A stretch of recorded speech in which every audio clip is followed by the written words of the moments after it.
If what I am about to tell you is true, almost everything we most treasure, freedom, beauty, reason, the family, economic well-being, and even goodness, is in jeopardy.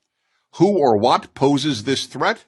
The answer is the most powerful ideology of the last 100 years, leftism.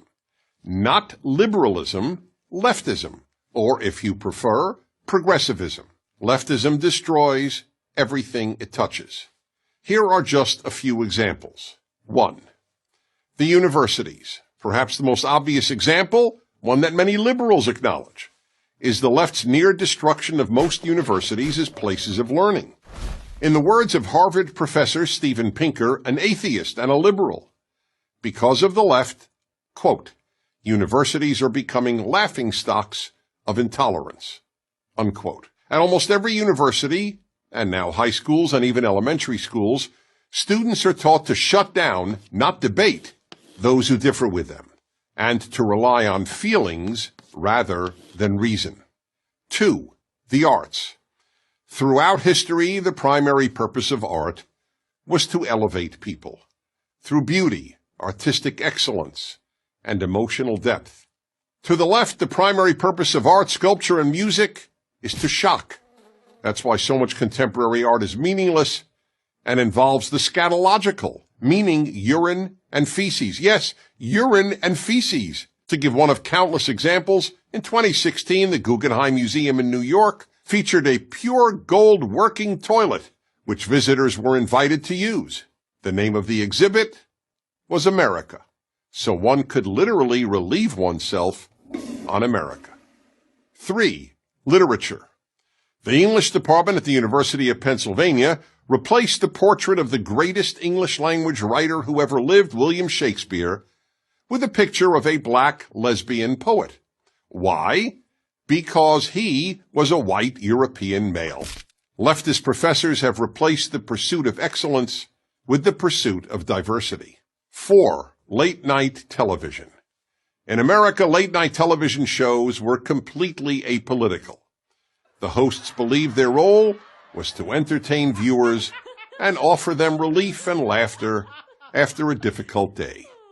No longer, you cannot watch late-night television if you just want to be entertained. Late-night TV is now left-night TV. 5. Religion. The left has ruined much of mainstream Protestantism and Catholicism and non-Orthodox Judaism, which are now little more than left-wing organizations with religious symbols. In many churches and synagogues, one is more likely to hear the clergy talk about political issues than about any other subject, including even the Bible. 6. Free speech. If there was anything virtually every American considered a bedrock value, it was freedom of speech. Yet the left is destroying even this unique American achievement.